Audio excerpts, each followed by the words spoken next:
이번 경은 꾸따단따 경입니다. 이 꾸따단따는 바라문의 이름입니다. 그러니까 제가 전에도 말씀드렸듯이 이 디가니까야는 긴 경들인데, 긴 경에는 주로 그 당시 인도의 불교 이외의 인사들, 그러니까 앞에도 보면은 지금 이 부처님의 설법이 전부 지금 불자 아닌 사람들과 연관해서 일어나고 있죠. 처음에 브라마잘라 수타에서는 이 스승과 제자가 외도가 뒤따라오면서 부처님 비난하고 칭찬하는 걸 계기로 해서 설해졌다면, 두 번째는 왕이 이제 와서 이야기했다면 여기는 그 당시 바라문이 옵니다. 그러니까 벌써 여기에 세 부류가 등장하고 있습니다. 하나는 그 당시 유행성들, 그 당시 사문들하고 연관해서 법이 설해졌고, 두 번째는 그 당시 정치적인 정치적인 세력을 가지고 있는 왕에 의해서 이제 경이 설해지고 있고, 여기서는 그 당시 종교 세력으로서의 바라문이라는 이제 측면에서 전통적으로 인도에서는 이제 제사가 굉장히 중요시 됐습니다. 물론 고대 사회에서 제사는 가장 중요한 우리 이제 인간사에서 가장 중요한 게 제사입니다. 그게 우리 조선시대 때까지도 이제 그랬죠. 그래서 제사를 모실 수 없다는 것은, 그러니까 어떤 난리가 나도 신주단지는 챙겼잖아. 신주를 뭐 때문에 챙겼겠어요? 신주가 없으면 제사를 못 모시잖아요. 그러니까 이 제사라는 것이 우리들의 삶 속에서 사실은 역사적으로 아주 오래되는 것입니다. 그럼 우리는 왜 제사를 모시려고 하죠? 제사의 종류는 많아요. 조상신에게 또 제사를 올리고, 기독교도 다 제사 의례가 지금까지 전해오는 겁니다. 기독교의 이제 교회나 성당을 가서 보면 전부 신을 찬양하고 미사를 올리죠. 찬송하지 않아요. 그게 전부 신을 기쁘게 해주는 겁니다. 신은 기쁘게 해주면 뭐가 좋은데요? 그래야 우리가 행복해지니까. 조상에게 제사를 지내는 것도 조상에게 제사를 지내야 이제 복을 받는다고 생각한 거예요. 그러니까 제사 지내고 나면 뭐 음복한다고 해가지고 복을 먹잖아요. 결국 제사 음식을 나눠 먹어야 이제 또 복이 되는 거예요. 그러니까 결국 우리가 하는 행동은 뭐가 문제냐면, 무엇을 하든 전부 다 행복해지고자 하는 것이지요. 제사를 지내든 무엇을 하든 이건 전부가 다 행복해지려고 하는 겁니다. 그런데 과연 그게 진정한 행복을 가져다 줄 것인가가 문제인 것이죠. 그렇게 오랫동안 제사를 모셨는데도 이 세상은 험하잖아요. 이 세상 살기는 괴롭죠. 불교는 이제 정말 우리를 행복하게 해주는 것이 뭘까? 어디로 가야 진정한 행복이 있을까를 찾았던 건 아니겠습니까? 우리는 이제 그 길을 또 이 바라문과의 대화를 통해서도 발견할 수가 있습니다. 그 당시 인도에서 제사는 어마어마한 규모입니다. 여기도 보면은 4,900마리의 동물들을 잡으려고 지금 준비를 하고 있습니다. 7가지의 동물들을 700마리씩 준비해가지고 지금 이제 제사를 모시려고 준비하고 있던 이 꾸따단따라고 하는 제사장 바라문이 이제 부처님이 오셨다는 말씀을 듣고 부처님을 뵈러 가는 데서 이 경은 이제 시작이 됩니다.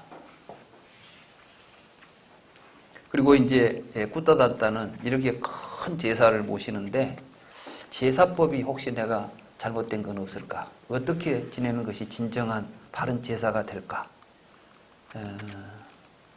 본래 인도에서 제사는 우리가 업이라는 거 있잖아요. 까르마.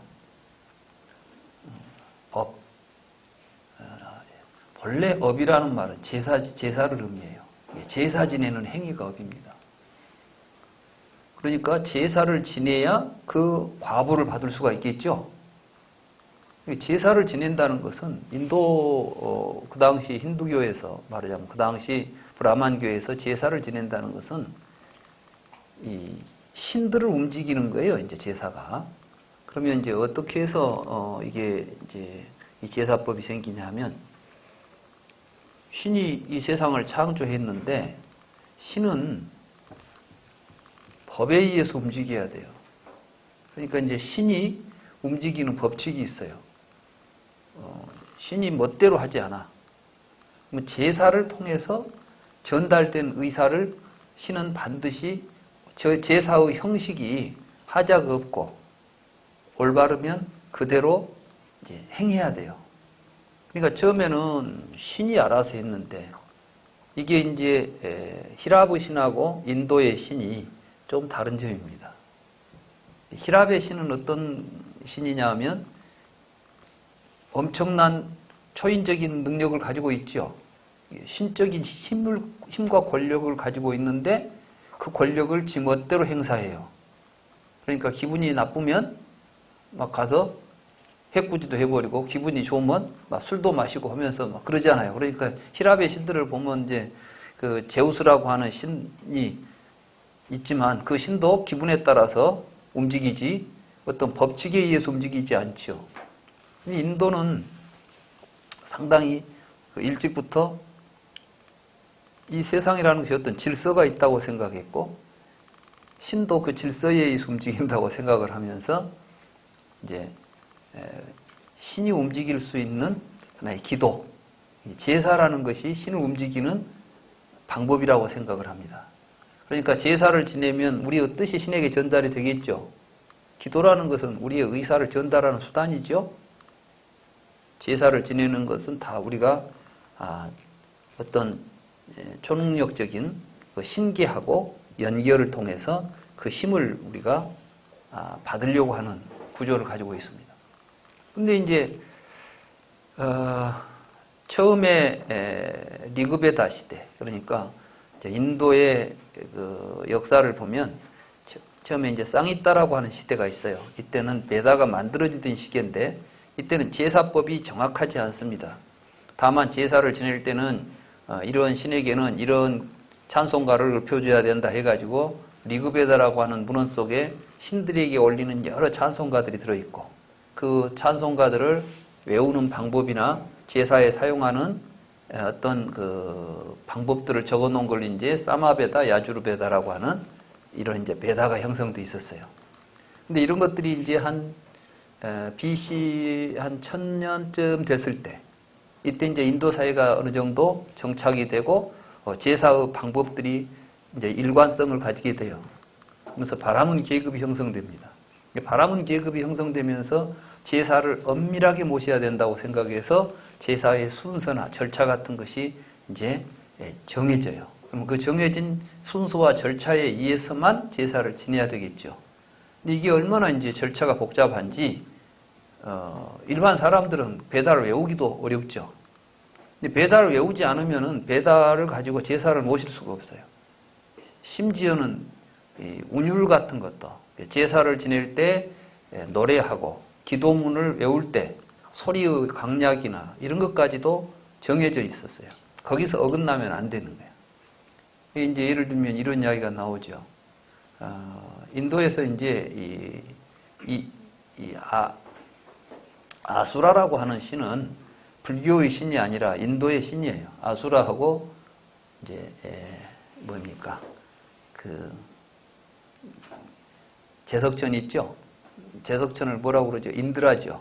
아수라와 인드라라는 이제 신이 있는데 인도에서는 인드라 신을 굉장히 중요시해요. 그래서 인드라가 번개 천둥 신이지 않습니까? 그래서 이제 인드라 신이 우리들의 인간 세계를 지배하고 있다고 생각하고 거기에 이제 아수라라는 신이 있는데 이것은 굉장히 전투적이고 싸움을 좋아해요. 그래서 자꾸 인드라하고 아수라하고 붙으면 아수라가 승리를 해버리면은 이 세상이 시끄러. 전쟁이 많이 일어나고. 근데 이제 인드라가 승리를 하면 평화롭고 행복해져요. 그래서 제사를 지낼 때는 어떻게 제사를 지내야 되겠어요? 아수라가 좀 힘을 잃고 인드라가 힘을 얻도록 제사를 모셔야 되겠죠. 그래서 누가 제사를 지냈는데 이제 제사 제문에 말하자면 인드라여 아수라를 물리쳐 주소서 이렇게 이제 해야 돼요 지금. 근데 똑같은 말을 했어요 제사장이. 인드라여 아수라를 물리치소서 이렇게 이제 기도문을 외웠는데 음조가 틀렸어. 이때는 어떻게 해야 되냐면 인드라는 크게 이야기하고 아수라는 작게 이야기해야 아수라가 힘이 약해가지고 인드라에 의해서 아수라가 이제 물러나게 되는 것인데, 이 사람이 깜빡해가지고 인드라에 아수라를 하고 아수라를 크게 불러버렸다는 거야. 그랬더니 아수라가 힘을 얻어가지고 역전이 되어버렸어. 그래가지고 뭐 이런 이야기들이 이제 등장합니다. 그러니까 그건 뭘 의미하냐면은 제사를 지낼 때 그 절차에 조금이라도 하자가 있으면은 제대로 효과를 못 본다는 생각을 하게 되죠. 그러면 이제 신들은 어떤 이제 위치에 있게 되냐? 신은 초능력을 가지고 있어요. 굉장히 막강한 힘을 가지고 있는데, 그렇다고 해서 지멋대로 이 힘을 행사할 수가 없어. 그럼 어떻게 이 힘을 행사하느냐? 올바른 제사에 의해서 요청될 때만 이 힘을 행사할 수가 있어요. 그러면 그 제사는 누가 지내죠? 아라문이 지내잖아요. 브라만이. 그러니까 하늘에 있는 브라만이 세계를 창조했고 세계를 지배하고 있는 신이라면 그 브라만을 움직이는 건 누구예요? 지상에 있는 브라만이에요. 그러니까 똑같이 다 브라만이야. 그러니까 이제 브라만이 살아있는 신이에요. 그러니까 사실은 신이라는 이름으로 그 인도 사람들은 신을 우리가 생각한 것처럼 인간계와 멀리 떨어져 있는 이런 걸로 보는 게 아니라 이름이 막 대바도 있어요. 이름이 신이라는 이름을 갖고 있다니까, 신들이, 일반 사람들이. 그만큼 이제 신과 인간의 세계가 경계가 불분명해요. 인도 고대 사회를 보면 이제 이런 관점에서 제사가 모든 것을 움직인다고 생각했기 때문에 브라마나라고 하는 이 시기에 이제 제사에 대한 글들이 모여지게 돼가지고 문헌이 형성돼서 이걸 우리가 지금 브라마나라고 불러요. 이런 것들을 전부 합해서 우리가 이제 베다라고 부릅니다. 이게 베다를 보면 크게 네 가지로 구성이 되죠. 하나는 쌍히타, 브라마나, 아라냐카, 우파니샤드. 그래서 우파니샤드는 이제 가장 마지막에 베다에 등장해요. 그때 형성된 베다를 지금 우리가 고대 베다라고 부르는 것이고. 근데 그 맥락에서 보면 인도 사람들이 생각한 제사는 우리 인간사나 세상사를 움직이는 가장 큰 힘이에요. 그래서 이걸 보고 이제 제사를 지내는 행위를 까르마라고 불렀고, 그 행위에 의해서 우리에게 보답이 온다는 것이 업보예요. 우리가 말하는 업을 지으면 그 과보를 받는다 그러잖아요. 이 업보 개념을 인간의 보편적 행위, 다시 말해서 제사 지내는 행위가 아니라 진짜 우리가 어떤 행위를 해야만 그 좋은 결과가 온다. 우리가 지금 생각하는 업보 개념으로 그걸 변화시킨 게 불교예요. 그러니까 이 업보 사상이 있다고 그래서 브라만 사상의 업보 사상이나 불교의 업보 사상이나 자이나교도 업보가 있어요. 똑같은 내용들이 아닙니다. 깊이 들여다보면 자이나교에서 업이라는 개념은, 이거는 이제 이 까르마가 같은 까르마라는 단어를 써요. 까르마. 이 까르마라는 단어를 쓰는데 의미를 어떻게 사용하느냐에 따라서 전혀 달라버려요. 이제 자이나교에서는 까르마가 어떤 행위를 하면, 자이나교에서는 모든 걸 실체론으로 보니까 까르마라는 것이 물질이에요. 내가 어떤 행위를 하면 지바라고 하는 영혼 속에 까르마가 들어와 버려요. 이게 누라는 개념이에요. 누. 우리가 이제 유루, 무루 있지요. 번외란 뜻으로 우리가 번역한 루. 이게 이제 아사와, 유입한다. 무엇이 바깥으로부터 우리 영혼 속으로 끼어 들어와. 이 까르마가 들어오게 되면 까르마에 의해서 밖에 있는 다른 물질들, 요것들이 이제 달라붙어요. 그래가지고 몸을 형성해. 그러니까 우리가 몸을 가지고 있다는 것은 우리 속에 까르마가 있다는 증거예요. 이 자이나교에서는. 이 까르마가 들어오면은 우리 몸은 이제 그때부터 이 지바가 괴롭게 돼. 그래서 괴로움을 당한 만큼 까르마가 빠져나가요. 그러니까 까르마를 없애려면 어떻게 해야 되겠어요? 괴롭혀야 되겠죠. 그래서 고행주의를 택하는 거예요. 여기서 고행이라는 것은 무조건 고생을 하고 힘이 들면 까르마는 없어진다고 믿는 거예요. 그러니까 뭐 어떤 고행도 필요 없어. 많은 고통을 겪을수록 더 빨리 업으로부터 해방된다고 생각하는 겁니다. 그러니까 이런 업하고 불교의 업하고는 전혀 틀려요. 그러니까 그런 자인화교의 업적인 요소들이 지금 우리 불교계에 또 들어와가지고 마치 업장이다. 그래서 업을 소멸하자. 업을 소멸하려면 뭘 해야 된다. 이렇게 말하죠. 그래서 어부 소멸을 이야기하면서 업을 안 지어야 된다 그러잖아요. 그러니까 이제 이 해탈을 하려면 어떻게 해요? 윤회를 안 하려면. 업을 지으면 윤회를 하게 되니까 업을 안 지어야 된다. 업을 안 지으면 어떻게 하자는 거예요? 근데 부처님은 그렇게 안 가르쳤어요. 업에는 우리를 윤회로 몰고 가는 업도 있는가 하면 해탈로 몰고 가는 업도 있는 거예요. 그러니까 이제 해탈로 가는 업을 지어라고 이야기했지, 업 자체 의미가 전혀 틀린 거예요. 그러니까 이제 자인화교의 업, 우파니샤드의 업, 불교의 업 전부 틀립니다. 근데 그걸 갖다가 업은 똑같은 것처럼, 업보는 다 똑같은 것처럼 인도의 사상 이렇게 말해버리는데, 이건 너무나 이제 단편적인 이야기고, 정말 그 사상 하나하나를 깊이 들여다보고 있으면은 업이라는 말을 어떤 의미로 썼는지가 전부 차이가 나죠. 아무튼 그 업에 의해서 지배를 받고 제사를 잘 지내야 된다. 그래서 제사 지내는 게 제사의 목적, 이건 우리가 행복인데 제사를 지내는 방식, 이게 얼마나 이제 중요했겠어요. 그러니까 이제 이 꾸따단따도 올바른 제사법에 대해서 알고 싶다. 이게 이제 이 경의 주제가 되어 있는 겁니다. 그러면 이제 신이 우리에게 내가 원하는 걸 주지요. 근데 예를 들면 이게 좀 이렇게 생각하시면 돼요. 요즘은 뭐 아무튼 우리가 이제 법원에 가면 판사들이 있죠. 판사들이 판결을 하죠. 근데 판사가 자기 멋대로 하면 되겠습니까? 판결권은 누구한테 있어요? 판결권은 판사한테 있지만 판결권의 행사는 판사가 딱 보니까 저 사람 죄 있네? 이리 와. 그래가지고 너 죄를 받아라. 이렇게 안 해요. 거기는 반드시 뭐 해야 되냐면은 소송이 돼야 돼.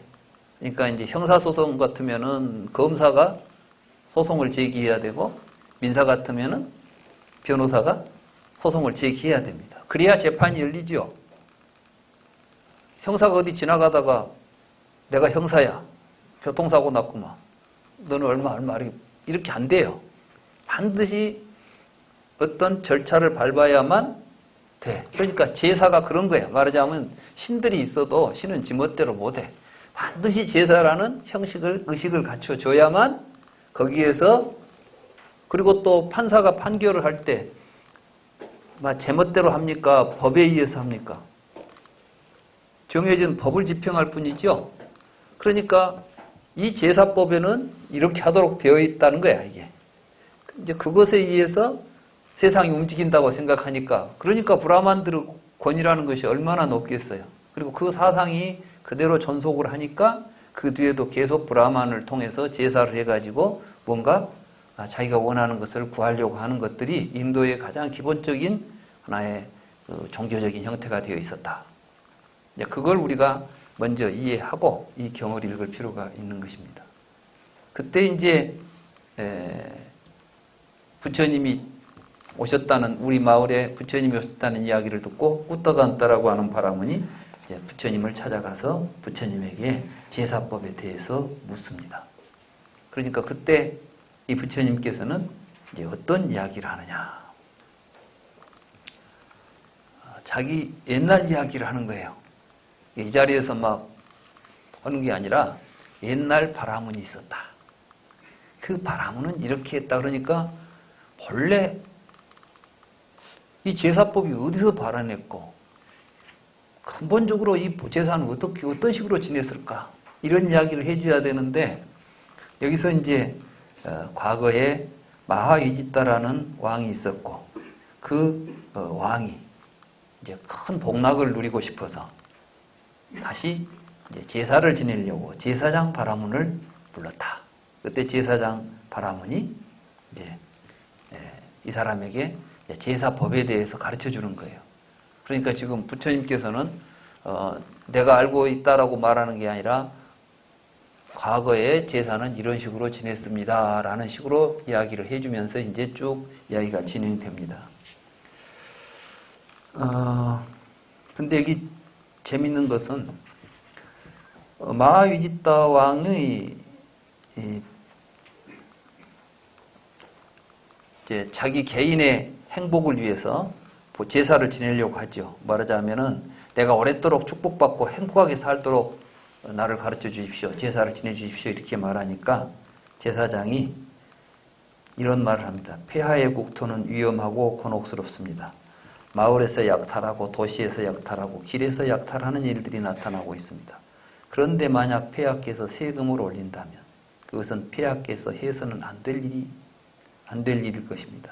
이게 뭐냐면 이제 제사 지내려면 돈이 필요하고 또 돈 많이 제사 같은 거 많이 모시려면 뭐가 필요해요? 이제 세금 많이 걷어야 되겠죠. 예. 옛날부터 국가적으로 뭔 행사를 한다 그러면 이제 백성들이 허리가 휘는 거예요. 쉽게 말해서 이런 이야기가 있더라고요. 해인사에 그 팔만대장경이 있죠. 대장경 불사를 한번 하려면 그 대장경을 찍어내려면 종이가 엄청 많이 들어요. 근데 뭔 행사를 국가적으로 뭔 행사를 하려고 보면은 큰 행사를 하게 되면 백성들이 이제 죽어나는 거지. 일본이 자꾸 외에서 자꾸 그 대장경을 주라고는 못하고 그냥 대장경 좀 찍어달라고 요청을 했대요. 대장경을 한 번씩 찍어주려면 이제 그때는 합천군일 때는 당나무 농사만 지었대. 한 해 농사를 지어야 종이를 만들 수 있으니까. 8만 대장경을 찍으려면 종이가 몇 장이 필요하냐면은 8만 장이 필요한 게 아니라 16만 장이 필요해요. 당나무. 왜냐하면 양쪽에가 있으니까 한 장씩 찍어내면 16만 장이 필요한데 한 번 찍을 때 한 권만 찍었어요. 10권을 찍으면 160만 장이 필요해요. 그러니까 당나무가 얼마나 많이 들어가겠어요. 그러면 이제 그 일대가 전부 지금 이 당나무 농사만 지어라. 이래갖고 1년 동안 뭐 다른 농사를 못 짓는 거예요. 당나무만 농사지하고 당나무 만들어 놓고 이제 그놈 가지고 또 종이 만들고 하면 그건 누가 다 해. 그래 놓고 나서 다 임금 제대로 죽었어요. 그러니까 죽어나는 거지. 이제 뭐 제사 지낸다는 게 다 그렇잖아. 옛날에도 보면 뭐 나라에서 큰 제사를 지낸다고 하면 결국은 그 제사에 지내는 모든 공물들을 누가 내야 돼요? 백성들이 내는 거지. 그러니까 행복해지자고 제사를 모시는 과정에 누가 죽어나는 거예요? 실제로 백성들이 죽어나는 거죠. 우리 옛날에 뭐 끼니는 못 먹어도 제사는 지냈잖아. 우리도 옛날에. 그러니까 굉장히 이제 그 제사라는 형식에 이제 매여가지고 근데 또 관습이 되면 사람들은 또 못 벗어나요. 근데 지금 이 경에 보면 부처님이 얼마나 혁신적이고 이 개방적이었는가를 보여주는 매우 중요한 경입니다. 그래서 이제 그런데 만약 폐하께서 세금을 올린다면 안 된다. 그래서 나는 이러한 위험한 강도를 사형이나 구속이나 몰수나 질책이나 추방으로 근절해야겠다고 생각할 수도 있을 것입니다. 그러나 이렇게 하는 것은 이러한 위험한 강도를 바르게 근절하는 것이 아닙니다. 그러니까 형벌로 나라를 다스린다고 해서 절대 나라가 편안하고 안정된 나라가 될 수 없다. 살아남은 자들이 있을 것이고 그들은 뒤에 대왕의 국토를 괴롭힐 것입니다. 그보다는 이런 정책으로 이렇게 하는 것이 이러한 위험한 강도를 바르게 근절하는 것입니다. 폐하께서는 폐하의 국토에서 경작과 목축을 할 수 있는 자들에게는 씨앗과 음식을 주십시오. 그러니까 생산할 수 있도록 도와달라는 거예요. 국가에서 생산할 수 있도록 지원하는 것은 매우 중요한 일입니다. 요즘 뭐 청소년, 청년 실업 뭐 해가지고 막 그 국가에 세주고 있잖아요. 이건 아주 이런 시각에서 본다면 굉장히 잘하는 거죠. 일하는데 퍼준다는 것이 아니라 미래의 일자리를 만들어준다는 거예요. 그러니까 여기 보면은 바로 폐하께서는 경작과 목축을 할 수 있는 자들에게 씨앗과 음식을 주고 장사할 수 있는 자들은 자금을 주십시오. 요즘 실업 창업 자금들 내주잖아요. 이런 것들이 사실은 국가 경영에 있어서 이미 여기에 나와 있잖아요. 요즘 우리가 하고 있는 정책이 부처님이 지금 이미 다 해놨더라고. 폐하 국토에서 신하가 될 수 있는 자들에게는 음식과 급료를 책정해 주십시오. 그러면 자신의 일에 바쁜 그 사람들은 폐하 국토를 괴롭히지 않을 것입니다. 그러니까 농사짓기 바쁘고 한데 뭐 가서 도둑질할 일이 있겠어요. 이게 가만히 보니까 세상에 이 범죄가 일어나는 것을 보니까 할 일 없는 사람들이 이제, 그러니까 할 일이 없다는 뭐야, 이제 일자리가 없고 이렇게 되면 결국은 사회가 소란스럽게 될 수밖에 없어요. 그래서 이제 실업 문제가 그러니까 굉장히 심각한 겁니다. 그래서 여기는 이제 벌써 실업 문제를 해결하면 된다 그 이야기를 하는 거예요. 우리가 지금 여기다 받아들여도 될 만한 중요한 정책들을 이야기하는 겁니다. 그리고 대왕에게는 많은 세 수입이 있을 것입니다.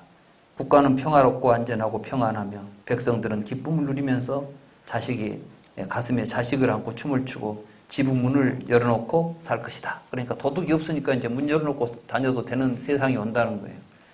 그러니까 지금 제사를 지내가지고 이렇게 되는 게 아니니까 제사 지내려 하지 말고 정치부터 잘하시오. 이렇게 이제 이야기한 거 아니에요. 그러니까 그대로 실천을 해가지고 나는 이제 그러면 더 축복을 받고 행복하게 살 수 있도록 나를 가르쳐 달라. 큰 제사를 모실 때는 어떻게 합니까? 그러니까 모든 사부 대중, 우리가 말하는 사부 대중이라고 하죠. 우리가 말하는 사부 대중은 이제 비구니, 우바세, 우바이예요. 그러니까 말하자면은 남녀, 불교, 성직자와 신도들을 다 합쳐서 사부 대중이라고 합니다. 그리고 이 사부 대중의 뜻을 모아서 하는 건데, 여기서 사부 대중은 그게 아니라 인도 당시 사회를 구성하고 있는 사부 대중입니다. 그 당시 이제 인도 사회에는 브라만, 크샤트리아, 바이샤, 수드라라고 하는 사부 대중이 있었잖아요. 여기를 이제 이야기하는 것입니다. 그래서 크샤트리아를 불러서 이야기하고, 지방의 대신들을 불러서 이야기하고, 부유한 거사들을 불러서 상의를 하십시오. 그래가지고 그러니까 그 사회의 중요한 구성원들이 함께 모여서 상의해가지고 국가의 큰 일을 경영해 가야 된다. 그러니까 이게 얼마나 이제 민주적인 절차를 밟아서 일을 진행하는 것이다. 이런 이제 가르침을 펴고 있어요.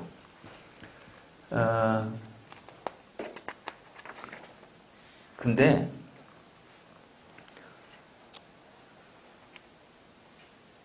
이때 또 재밌는 것은 제사를 지낼 때는 이 제사에는 이런 사람 저런 사람이 다 올 거라는 거예요. 그런데 이제 이 제사는 우리가 이제 어떤 일을 행하다 보면 찬성하는 사람도 있고 반대하는 사람도 있겠죠. 그러면 반대하는 사람은 그만두고 찬성하는 사람들이 함께 가면 되는 거예요. 어떤 이제 국가적인 일을 해갈 때. 굉장히 현실적이죠. 여기서는 뭐냐면 110쪽에 보면 중간쯤에 폐하의 제사에 살생하는 사람도 오고 살생을 삼가는 사람도 올 것입니다. 살생하는 사람들은 그대로 두고 살생을 삼가는 사람들과 함께 제사를 지내고 즐기고 안으로 마음을 정화하도록 하십시오.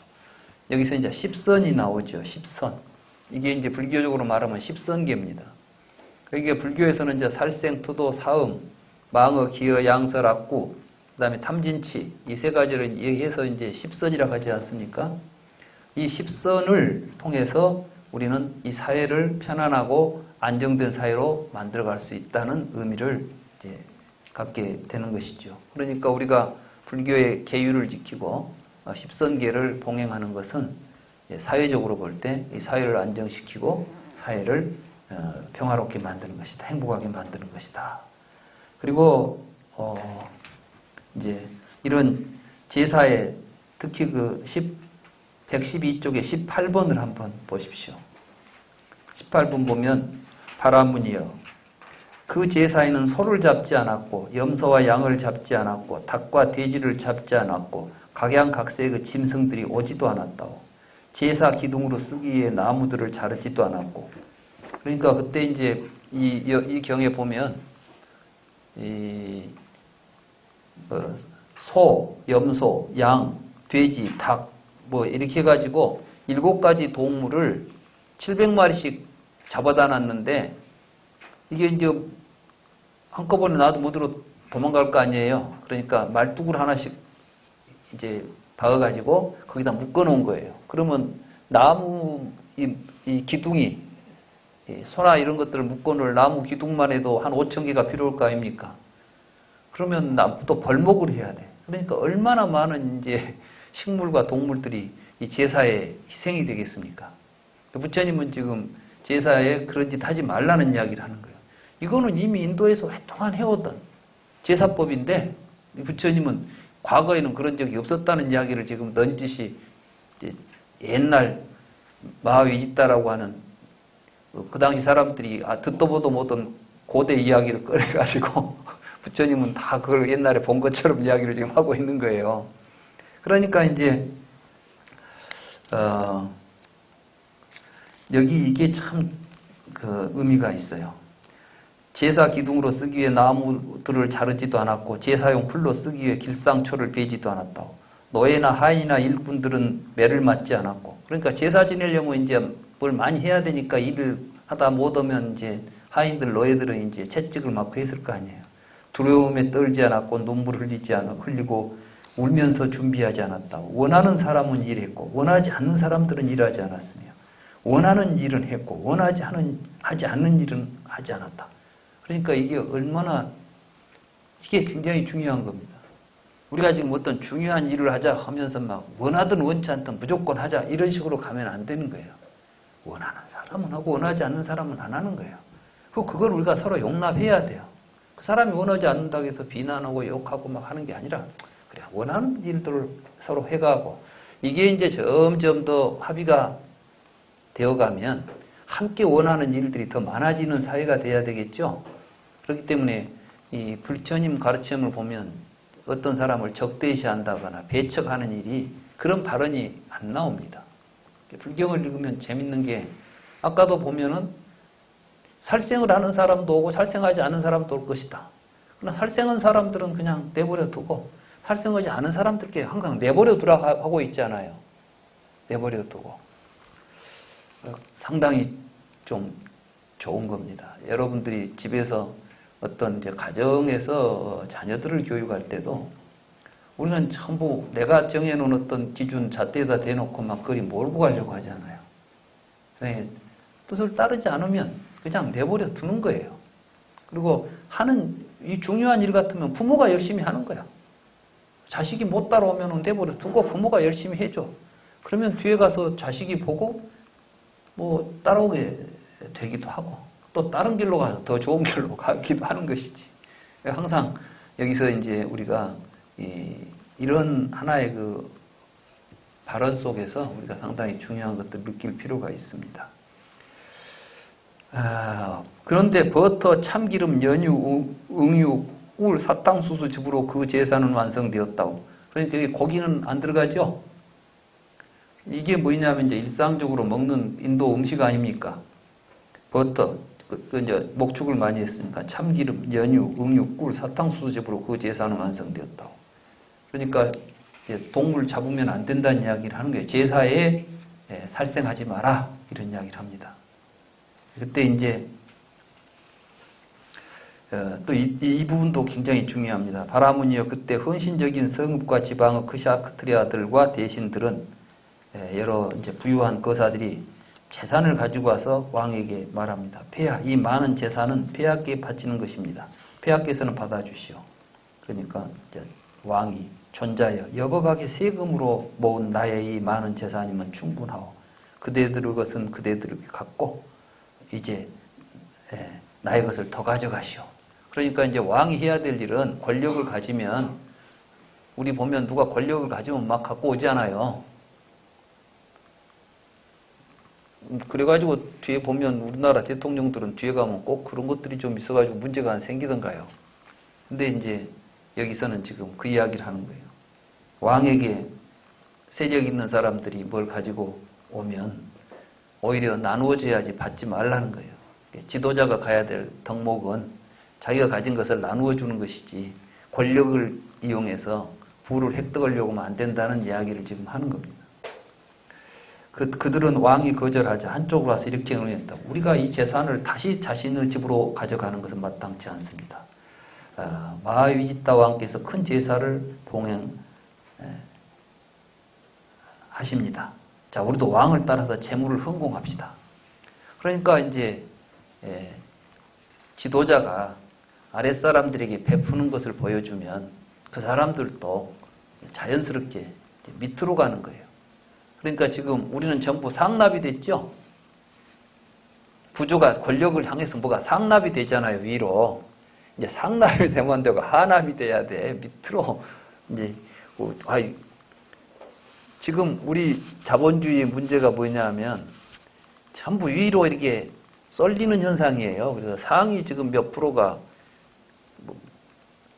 세계 경제의 지금 50%인가를 상위 몇 명이 가지고 있는 재산이라대요.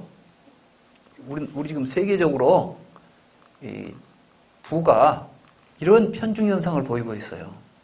그렇게 해서는 절대로 안정되고 평화로운 세상이 안 오는 거예요. 위에 있는 것들이 밑으로 내려와야 돼. 이렇게 하향하는 그러한 모습을 보여야 돼요.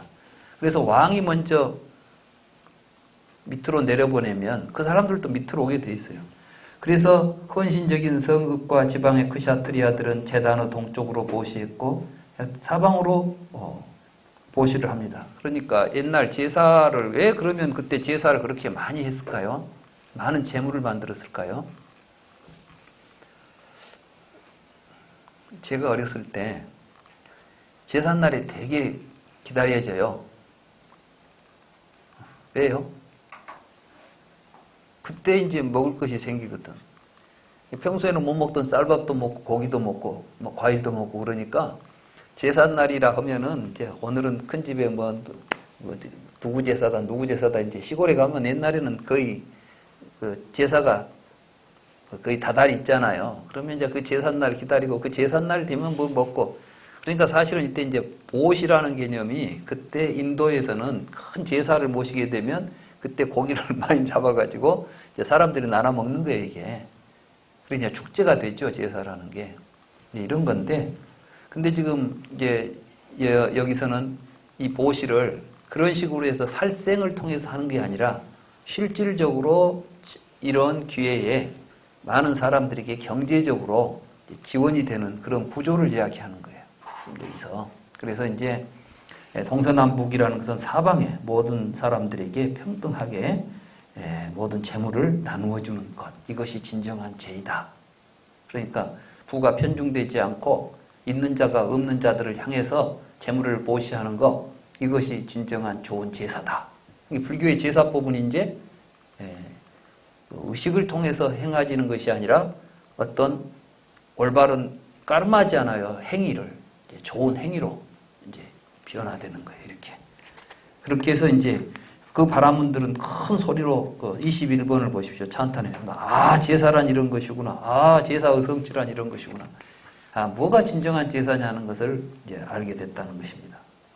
그러나 뿌떠단따 바라문은 말없이 앉아 있었습니다. 그래서 그 바라문이 근데 왜 이 좋은 말을 듣고도 조용히 있습니까? 하니까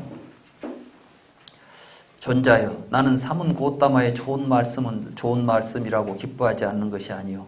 삼은 고따마의 좋은 말씀을 좋은 말씀이라고 기뻐하지 않는다면 그의 머리는 쪼개지고 말 것이요. 존자여, 나는 기뻐했을 뿐만 아니라 삼은 고따마께서는 나는 이렇게 들었다라고 하거나 이렇게 하는 것이 바람직하다라고 말씀하시지 않고 그 대신 그때 이런 일이 있었다. 그때는 이러했다라고 말씀하셨다라는 생각을 했어. 그래서 나는 분명히 삼은 고따마께서는 그때 제사의 주인인 마위지따 왕이었거나 그 제사를 주관한 제사장 바라문이었을 것이다 라고 생각했어. 그러니까 이제 이 일은 부처님 생각이나 이런 게 아니라 진짜 과거로부터 행한 진정한 제사법이다라고 이 제사법을 직접 행했던 분이 당신 아니요. 이렇게 이제 그런 믿음이 갔다는 거죠. 그래서 이제 바라문이 세존에게 고따마 존자께서는 이런 제사를 봉행하거나 주관하면 몸이 무너져 죽은 후에 천상세계와 같은 곳에 좋은 곳에 태어나는 것을 아시는지요? 바라문이요. 나는 이런 제사를 봉행하거나 주관하면 몸이 무너져 죽은 후에 천상세계와 같은 곳에 태어나는 것을 알고 있어. 나는 그때 그 제사를 주관한 제사장 바라문이었어. 그러니까 이제 내가 전생에 제사장 바라문으로서 이런 제사를 지냈는데 제사 지낸 법을 내가 모르겠냐 하고 이제 이런 이제 투유 이야기가 되는 거예요. 그래서 이제 제입법에 대해서 쭉 묻습니다. 근데 그러면은 이런 제사법보다도 더 좋은, 더 바람직한 제사가 뭐가 있습니까? 라고 이제 물었을 때, 그때 24번에 115쪽 24번 있죠. 그렇다면 고따마 존자여, 이와 같은 제사보다 더 간편하고 힘이 덜 들면서 더 많은 성과가 있고 더 많은 이익이 있는 다른 제사가 있습니까? 바라문이요. 이와 같은 제사보다 더 간편하고 힘이 덜 들면서 더 많은 성과가 있고 더 많은 이익이 있는 다른 제사가 있어. 그 제사는 어떤 것입니까? 바라문이요. 사방 승가를 위하여 정사를 세우는 것이요. 이것이 이전의 제사보다 더 간편하고 힘이 덜 들면서 더 많은 성과가 있고 더 많은 이익이 있는 다른 제사라고. 그러니까 이제 이 부처님 가르침을 펼 수 있는, 이런 불법을 펼 수 있는 사찰을 건립하고 이런 것이 제사라는 거예요. 그리고 우리가 지금 이 강남 법당을 이렇게 이제 만들어서 우리가 같이 유지하고 이런 공부를 하는 거, 이게 그 어떤 제사보다도 훌륭한 제사라는 겁니다. 이 제사를 통해서 우리가 받을 공덕은 엄청 큰 거죠. 이게 이제 뒤에 가면 이제 보시라는 개념으로 돼가지고 이제 복전이라는 개념이 되는 거예요. 그래서 이제 복전 가운데 이제 빈궁한 자들에게, 아까 가난한 사람들에게 나눠졌죠. 말하자면 이제 왕이 신하들한테 오히려 내가 줄 테니까 가지고 가라고 주니까 우리가 왕에게 주려고 했던 이걸 또로 집으로 갖고 갈 수도 없지 않냐. 왕도 줬는데 우리는 사방에 이걸 넓혀주자, 이런 이야기가 됐다면, 이런 내용들이 이제 뒤에 가서 보면 우리에게 이제 복전경이라는 경으로 형성이 돼가면서 이제 복전 가운데서 빈궁전, 가장 가난한 사람들에게 베풀어 주는 것이 복밭이다. 이제 복전이, 제사 개념이 복전 개념으로 바뀌는 거예요. 그래서 이제 그보다도 더 좋은 건 뭐냐? 출가 이제 수행자들에게, 계율을 잘 수지하고 있는 수행자들에게 수행자들이 수행을 해갈 수 있도록 후원해 주는 것. 이게 굉장히 중요한 복전이 된다. 그보다 더 좋은 건 뭐냐? 이 불법을 널리 펼 수 있는 정사를 지어서, 사찰을 지어서, 법당을 지어서 세상 사람들이 모여서 공부할 수 있는 장소를 마련해 주는 거. 이런 게 이제, 그럼 그보다도 더 좋은 것은 무엇이냐? 그러니까 삼보에 귀하는 것이다. 그보다도 더 좋은 것은 무엇이냐? 학계를 수지하고 직접 자기가 실천 수행하는 것이다. 그래서 이제 이 실천 수행을 하게 되면은 어떻게 되는가? 그렇게 해서 이제 고진멸도 사성제까지 깨달아가는 것이다. 그러니까 아까 그 사문과경에서 했던 여러 가지 이제 수행에 이런 것들이 다 부처님 관점에서 뭐 이게 바로 새로운 제사법이죠. 부처님은 제사를 부처님의 그 뭐랄까요, 이 가르침의 특징이 뭐냐면 기존의 세간의 질서를 무시하지 않는 거예요. 제사 같은 건 필요 없습니다. 제사를 지내지 마십시오. 이렇게 말하는 것이 아니라 제사를 지내려면 바르게 지냅시다. 그러니까 제사를 지낸다는 것은 무엇을 의미하는 거였죠? 아까 행복을 추구한다는 거 아닙니까? 이 세상 사람들은 다 나름대로 행복을 추구하고 있는 겁니다. 근데 지금 바르게 모르기 때문에 서로 다른 방법을 취하고 있는 것이죠. 그래서 이제 부처님의 설법을 보면 그 당시 어떤 사회에 가가지고 그건 잘못됐다, 하지 마라 하는 것이 아니라 그걸 제대로 잘해봅시다 라는 관점으로 이제 끌고 가는 거예요. 그래서 제사를 지내지 말라가 아니라 제사를 제대로 지냅시다. 말하자면 행복해지려고 하는 것이 제사라면 제대로 된 행복을 찾아갑시다. 이렇게 말하는 거죠. 그래서 이제 저도 전에 몇 차례 말씀드렸습니다만, 제 이제 우리 이제 부친께서 그 이제 유림 시골의 향교에 전교도 지내시고, 전교는 아주 일찍 지냈죠. 지금 92인데, 연세가 92인데, 아직도 정정하셔. 그러니까 이제 성균관에 그 뭐, 유림들의 그 원로위원들이 있는 것 같더라고요. 원로위원회 위원장인가 뭐 원장인가 되시고 그래. 그러니까 이 얼마나 이제 그 이런 제사니 뭐인 이런 것들에 대해서 신경을 많이 쓰시겠어요. 제사 때만 되면 이제 뭐 벌려놓고 나보고 이제 뭐 이 순서를 알려주고 이 의미를 설명해주고 하는데 나는 관심이 없으니까 그때 들을 때 뿐이고 듣고 나면 또 다 잊어버려요. 그러니까 오히려 우리 집사람이 더 이제 하도 이제 시아버지가 뭐 음식 차릴 때마다 여긴 여기다 놔라 저기다 놔라 하니까 순서는 또 잘 알아. 예. 우리 아버지는 이제 밤낮 보면 아니 아직도 그걸 모르냐고 이제 빈잔을 줬었고 도대체 이걸 해가지고 무슨 일을 하자는 건지 아버님 뜻이니까 따르고는 있지만은 뭐 저러라 하면 저러지 언제 저럴지도 모르겠고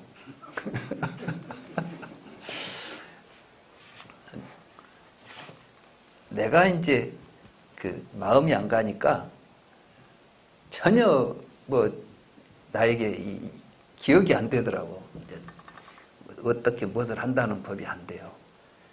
그 이제 언젠가 이제 아버님이 이제 네가 제사를 모셔라. 네 집으로 제사를 모시고 가거라.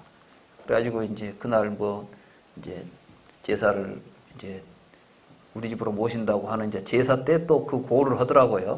공문을 이제 조상한테 가지고 해오고 와서는 이제 제사 모든 걸 싹 싸갖고 우리 집에다 갖다 주더라고. 그래서 됐다 이제부터는 내 마음대로 제사를 지내자. 네. 가지고 이제 그때 먼저 제사의 목적이 뭐냐? 식구들이 같이 모이는 건데. 근데 이제 우리 고모들하고 우리 아버지하고 좀 사이가 틀어져 가지고 통 형제간들이 안 와요. 제사 때.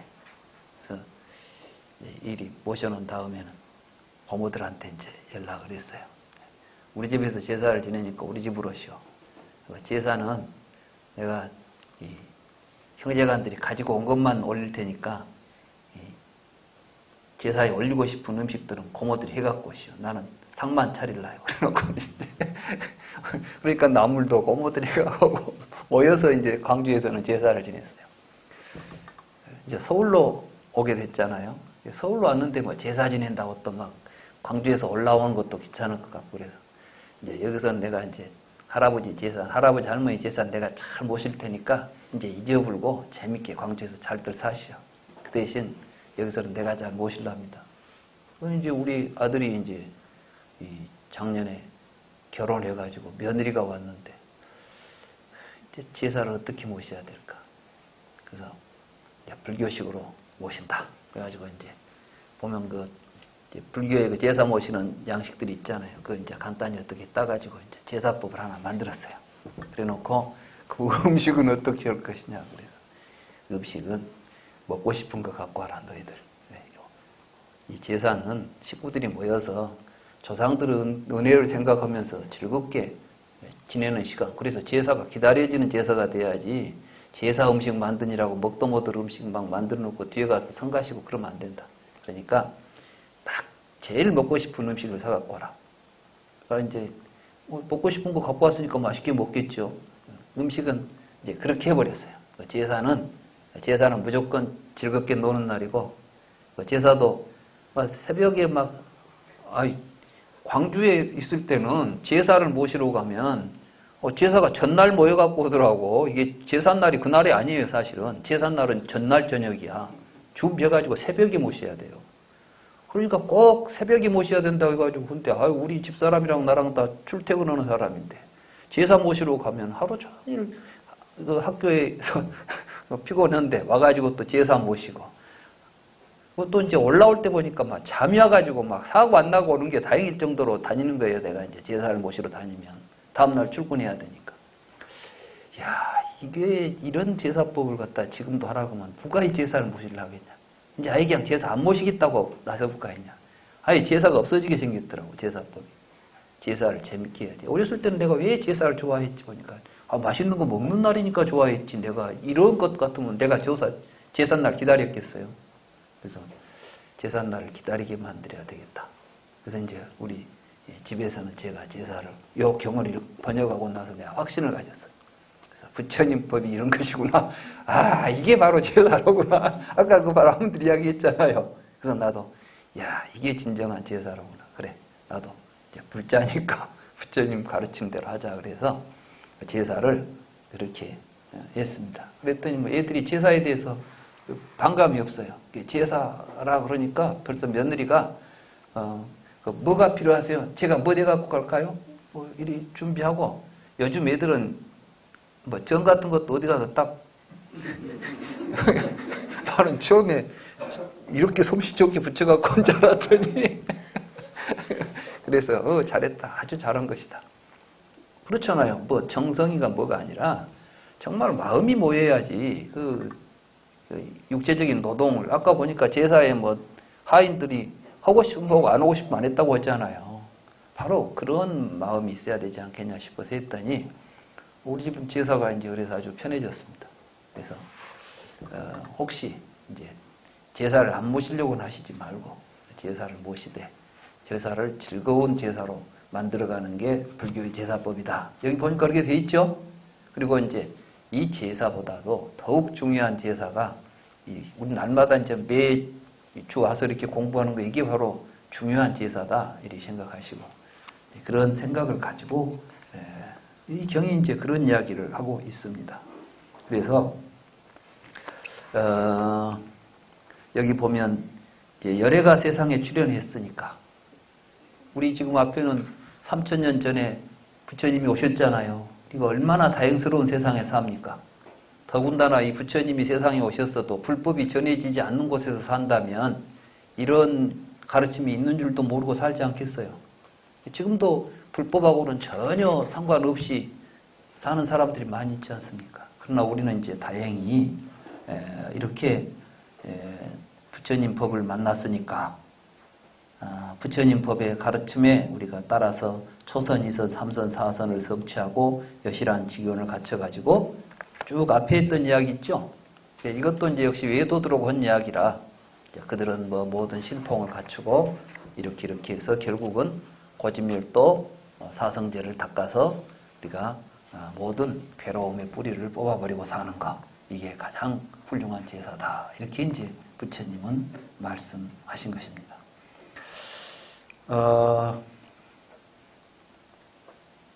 그래서 이제 결론이 이렇게 나죠. 그 꾸따단따 바라무는 훌륭하십니다. 꽃다마 존자여 훌륭하십니다. 꽃다마 존자여.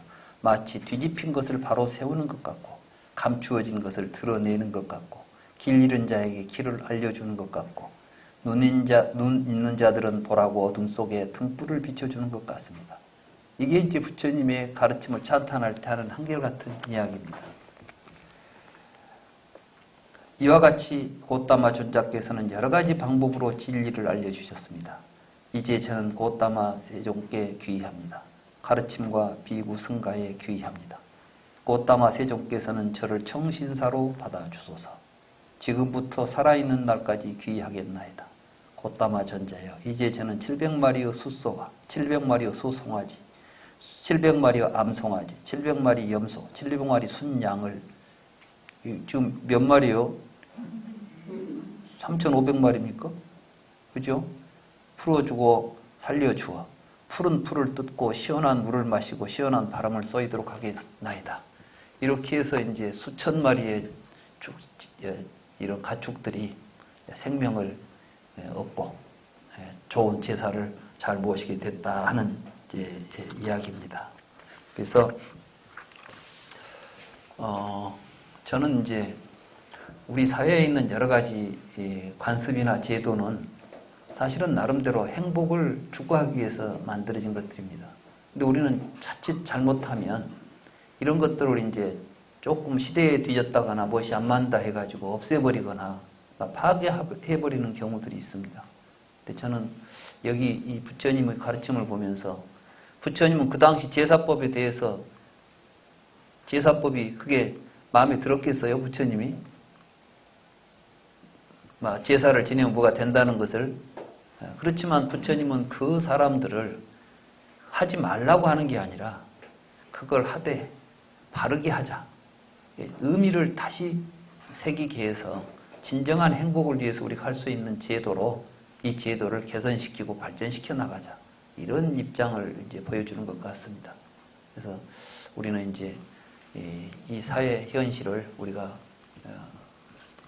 상대해 갈 때 서로 투쟁적으로 없애고 싸우고 할 게 아니라 포용하고 더 좋은 방향으로 계승하고 발전하고 이런 모습을 좀 볼 수 있지 않았는가 싶습니다. 부처님께서는 항상 그렇게 말씀하셨습니다.